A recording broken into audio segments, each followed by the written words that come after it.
Hello and welcome to Hot Indonesia, the talk show that promises to keep you up at night. I'm Dalton Tanonaka in Jakarta. Here is this week's HI Hot List. Problems in Papua. What must leaders do to solve the conflict in the country's easternmost provinces?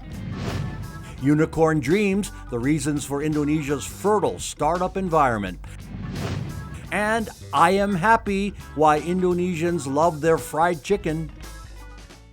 Now, meet my co-host for this half hour of candid conversation, Sandrina Malakiano, former TV news anchor, now a political marketing consultant, and Shawn Mendes fan. And yes, indeed. Sandiaga Uno, former vice governor of Jakarta, recent vice presidential candidate, and darn good point guard. And Roma Irama fan. Oh, are you? Okay, you're old school. Hot topic number 1, problems in Papua.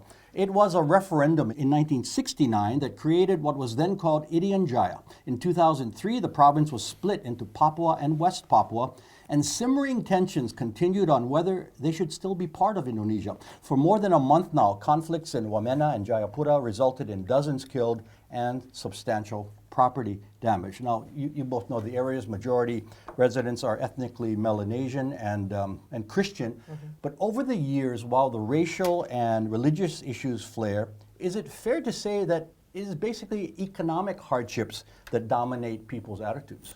From my point of view, is that the conflict is caused by the feeling of being treated unfairly because of injustice, economic-wise, and also like the distribution of development in Papua. It's way behind compared to other places in Indonesia. But what's really important here is that we do not want Papua to be a sequel of the Ambon conflicts. It went on and on and on because of also racial issues, religious issues. That was mostly sectarian conflict there, yeah? In Ambon. But now, I mean, it happened more than once. In 2000, if I'm not mistaken, in 2011. And the government needs to be present. I mean, we need a strong, firm gesture from the government because, honestly, I'm not seeing that right now. But Jokowi has gone there to Papua himself more than any other president. Yeah. Yes, true. But like now, we know that the FPI, the Islamic Defenders Front, have sent their Islamic troops group there to take part in the conflict. I mean, what we should do is not take part in the conflict, but be part of the solution. So this is not happening yet. People are like more people and more like ormas, what do you call it, like organizations, maybe communities also taking part, involving themselves as part of the problem. Economic, Sandy? I was there earlier part of the year. I visited the area and I spoke with young Papuans. We had good dialogues. I think one issues where they can see the development, but they're not part of the development. They need to be part of the development. They want good quality jobs. They want the government to hear their voices, and they want to be part of the progress. The prosperity. So, prosperity and shared prosperity, shared values. These are some of the most beautiful people I ever met. And most beautiful land. Yes. And beautiful land. And they, they are peace-loving. They would like to grow together with us. So I would say that we need leaders I agree with you, to be present, but not only to be present, but also to inspire them. And not just building infrastructures, because they say, yeah, we can see the infrastructures, but for who? And would the rupiah invested is actually shared with the communities, and who are benefiting, which kind of job being created, and actually it's increasing the gap, the injustice. Well, Papua, as you know, is home to the world's largest gold mine, second largest copper mine. Now, those companies, basically Freeport, American company, provide jobs, Yeah. and they pay a substantial amount of taxes, which Yeah. contributes to the national wealth. But you ask many Papuans, and they say they don't see the benefits from having this kind of industry, a Exactly. huge industry. Exactly. And we need to change the not only the narratives, but actually how business is being conducted over there. And I think Freeport has done their, I guess, they're trying to do their best to involve, and we need public-private partnership. We need also the government Yeah. side being the- involved. And They- business cannot grow there if instability is in the land. And so back to the conflicts that's ongoing, the government needs to take charge. I Yeah. mean, control the situation. Both sides blame each other for the Yeah. conflicts, right? They say the Papuans are doing this, and then the Papuans say, no, the military. It's becoming an is- ethnic cleansing now there, which is it's, You know, leaders must sit down over there and show that it's the top priority of the nations now. And I think this has been going on for weeks. It cannot be tolerated. It cannot be happening like this. I think leaders must be there. It should be the nation's first priority, first agenda. And I think not only Freeport, but private sectors must be committed too. Because when security is back, calm is back on the street, I think people will realize that everybody needs to have a dialogue, to sit down and to find a solutions, because we're in it together. We're in the same boat. yeah. Okay, the And big. they are Indonesian citizens. Yeah, No they- matter they- what color, what race, what religion, But, they Sandrina, deserve to be treated. Yes. the key word is, one of the key words in the debate is independence. No one wants to really address that publicly. I mean, you ask many Papuans, they want it. But you ask other Indonesians in the rest of the country, of course they say no way. Of course, no. We talk yeah. about It's referendums. part of Indonesia. I think put it to a vote. We talked about for moving the capital out of Jakarta. Let Papuans vote whether they want to be part of the country. People are afraid of that because they're afraid they're going to leave. Right. But the Indonesian. Okay, I want to government- ask you a question. So you're from Hawaii. Right. Okay, and Hawaii is Would ethnically you allow- different from And they're from talking US. about sovereignty as well. Exactly. Yeah. But why is, you can talk about the big issues, but there's shared prosperity there in Hawaii. I've been there, and it's beautiful. The people are beautiful people. They're nice people, and I think The difference is, Sandy, though, there are no majority Hawaiians still alive, or the blood mixtures constitute a majority, whereas in Papua, most of them are Papuans still. Yeah. So, But I strongly oppose to the possibility of. okay, but what about the idea of Papua standing a alone, referendum? away from Is that fair Indonesia? to let them vote, as they did in East I think Timor? not. No, now Timor-Leste. not Yeah. now. Not in such a situation, and especially not with the intervention of international, the international world. It is Indonesia's issue. It should be settled by the Indonesian government. And they're Indonesians, so shouldn't they have a say? Let's vote. What they want is stability. They want development. They want justice. Okay, so they before want that, fairness. they fix want the the problem. If they get that, Fix the problem. if the government provides them what they need, I'm sure they wouldn't be thinking about Good, that's a that. good point. So national leaders, again, as Sandy pointed out, address the problems, put it on the short list of priorities. Sure. They got to do this. Indeed. Okay. Hot Indo will continue shortly. Unicorn Dreams, why Indonesia is fertile ground for startups.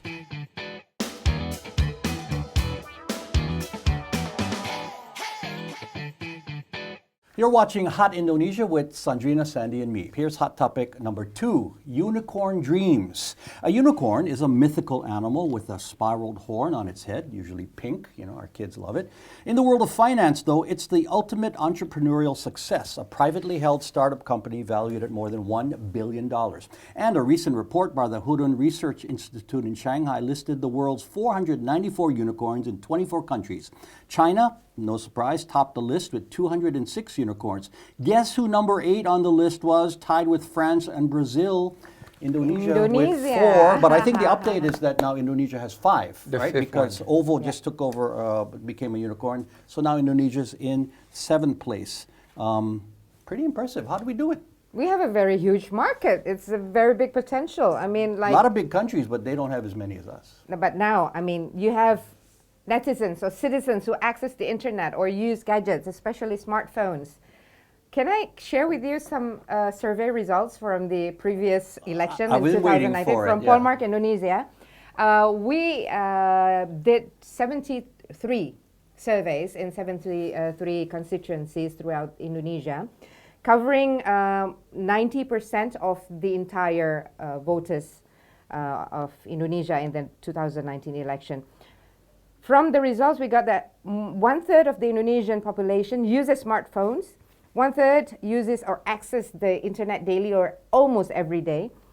1/4 or a quarter of the Indonesian people uses WhatsApp, 20% active on Facebook, 15% access YouTube, and 10% active uses Instagram. So can you imagine, like, you can sell anything now and it's very easy. So the point is that all the 5 unicorns are pretty much internet-based operations. They're not making things. They're online transactions, right? And the fact that there are 100 million smartphones out there in this country, which is nearly half, or more than it, or nearly half. Yeah. I think we have to give credit where the credit is due. Is the young generations of entrepreneurs. They see opportunities. Okay, we have a big market. We have smartphone penetrations. The infrastructure is built. But I'm sorry, there are other things that stakeholders, including government, have not been able to provide. For instance, mobility, like public transport. Then you have a transportation's unicorn. Gojek. It starts as a mobility. Nadim and friends make it like a super apps. Access to marketplace. It's very hard if you're an SMEs to have access to get a space in. We have a lot of malls. We have a lot of malls, but it's dominated by big brands, not for SMEs. Boom, Bukalapak and Tokopedia. It's the inefficiency of the travel agency that makes Traveloka such a very innovative idea. So in my opinion, I think it's a lot of combinations, and job creations is one of the things that this unicorns are addressing, because they are also job creators. So I'm really, I think, give credit where credit is due, is to the young generations of Indonesians. They are very innovative, these young entrepreneurs. But let's be clear, without heavy investment by global funds, I mean, they got funded, huge amount of money. The Indonesian startups will still be pretty small. Can a small company ever achieve this kind of success on its own, do you think? Yeah, of course. Like, I have an article here about somebody who used to work in a bank, and now he is selling fashion items online. He just was chosen. He's now in the Forbes 30 under 30. So that's amazing. Okay. May not be a unicorn, but not a unicorn. It may be. He just started, but he's doing really well. But he said, okay, you need guts to do it, because like when he was working in an international bank, the first 4 months he almost got fired.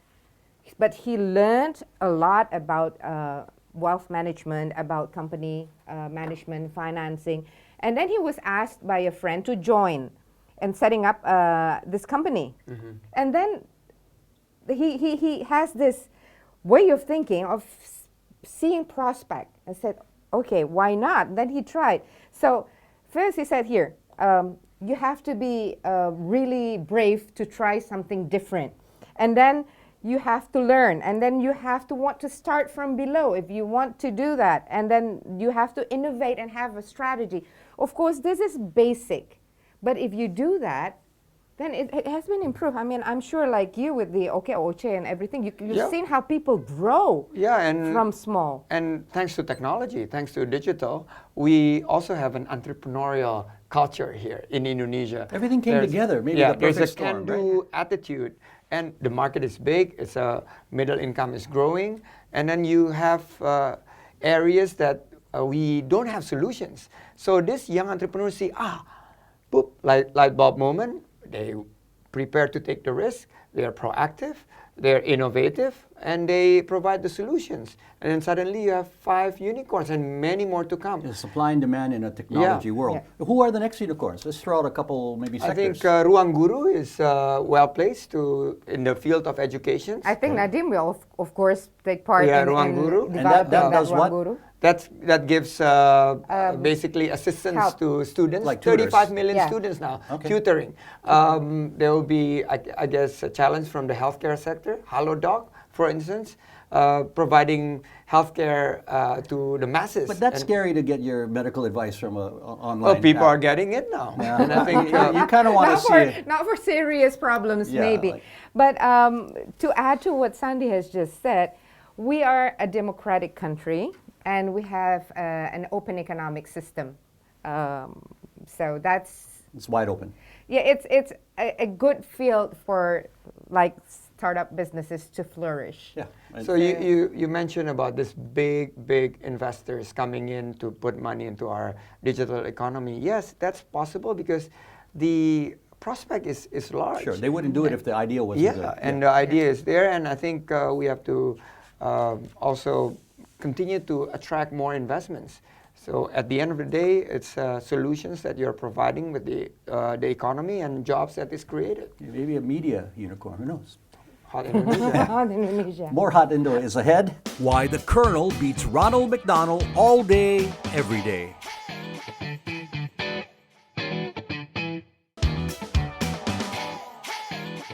You're watching Hot Indonesia from Jakarta. Hot topic number 3. I am happy.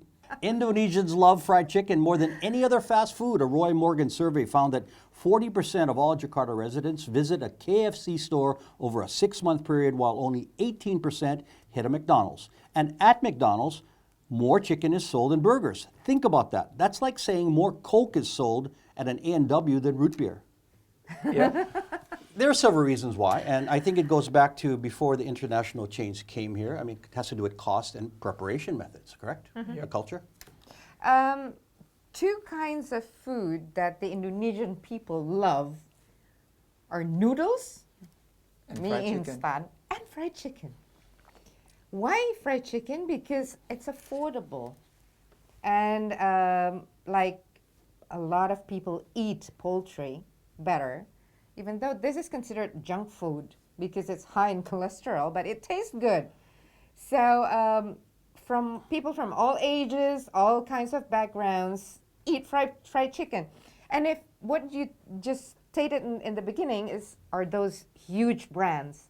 Don't forget now, we have so many local brands. I was going to say, name some. I mean, there is, besides So KFC, many. there's Texas Chicken, there's California, but what are some good local brands? They have Sabana. Sabana, They have. You mentioned Texas. You Yeah. mentioned. They're not big CFC things, but is they're actually CFC, is local. Also local. California fried chicken.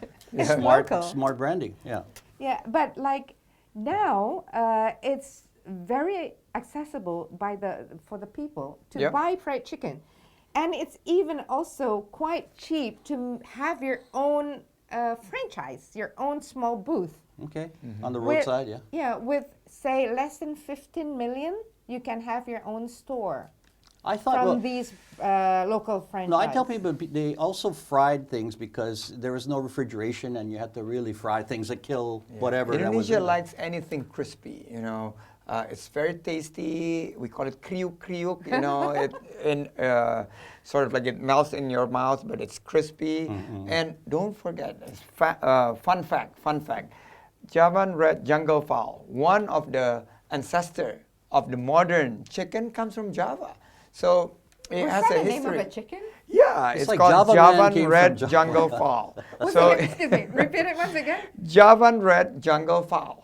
So it's basically all these known ancestors of modern chicken come from Java. So we're used to chicken from the old days. And look at it from a business point of view. Okay. Because I have an entrepreneurial mind. Yeah. It has the best output out of a feed. 2 kilograms of feed, 1 kilograms of meat coming from chicken instead of 6 for cow Beef, and eh? for beef. So largely so, the so cost it's and- yeah. cost. It's cheap. It's cheap, easy It's to make. profitable. It's very profitable, Yeah, and beef is more expensive. That's Yeah. one, Yeah. one thing. What I don't get is kampung chicken, which translates into what? Oh, Country it's chicken. the- I it's like just it's had kampung skinny. chicken. It's not. There's no meat to it. I don't get there's it. no meat, But but it's tastier. Okay. And it's healthier. I guess it's American sense They- that we then want like oversized, we It's upsize kind of, me. it's organic. Kampung chicken usually it's It's not- healthy. It's healthier. One Although- bite and it's gone. although But it's tastier, and they don't use hormones, and they don't use hormones, but have they less fry fat. it again. They have less fat. Yeah, there's no meat either. Anyway, last thing. What other fast food could possibly compete with fried chicken in the future, do you think, here? Fish, because there's plenty of fish here. We're not known, but lele now, we call it pecel lele, which is a different kind of fried fish, is now making inroads also. Well, how could you get that into a fast food situation where you mass Yeah, I market think it? you need to bring in Fish fillet sandwiches are not that big yet. Yeah, here. you need to industrialize the whole thing. Right now, it's It's very not traditional.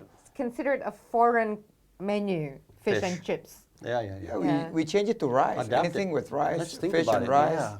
We can make crispy. fast I food mean, like crispy chicken, crispy Crispy fish, Yeah, crunchy on a crispy stick. fish. Yeah, fish Yeah. satay. But Let's try that. it's a bit more difficult to prepare. because it spoils easily. Well, chicken, it doesn't last very long But unrefrigerated compared either. to fish, it's more dangerous. Just fry the heck out of it. And plus, you know how many billions of chickens out there in the world?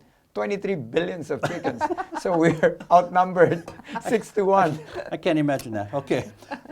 It is feedback time, and we want to hear from you wherever you are in the world, watching us on TV or computer or your mobile device. Windy in Jakarta posted this on our YouTube wall. The program is much awaited. I like it very much. Well, wait no longer, Windy. We are right here.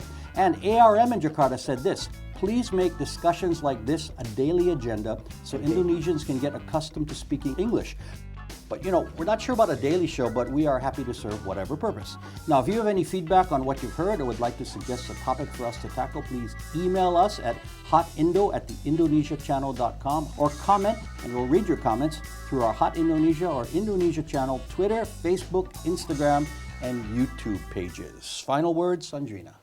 Our president, Pak Jokowi, has just issued a new Peraturan Presiden number 75, year 2019, increasing the BPJS Medical insurance for all. medical insurance 100%, effective 1st of Double. January to 2020. So, as a citizen, my hopes are, first, if it's going to be increased, please ensure that all medical facilities, medical access could be easily given to all the citizens, the entire nation. And also, with the increase of this payment, make sure that the management is also going to be better, because we know that BPJS has been facing difficulties in paying the hospitals, and they have debts everywhere. So this, I hope, is going to be the biggest legacy President Jokowi will leave in the end of the second term. Okay, final words, Sandy. I just got back from Turkey, the Shakur there. Very good, hospitable country.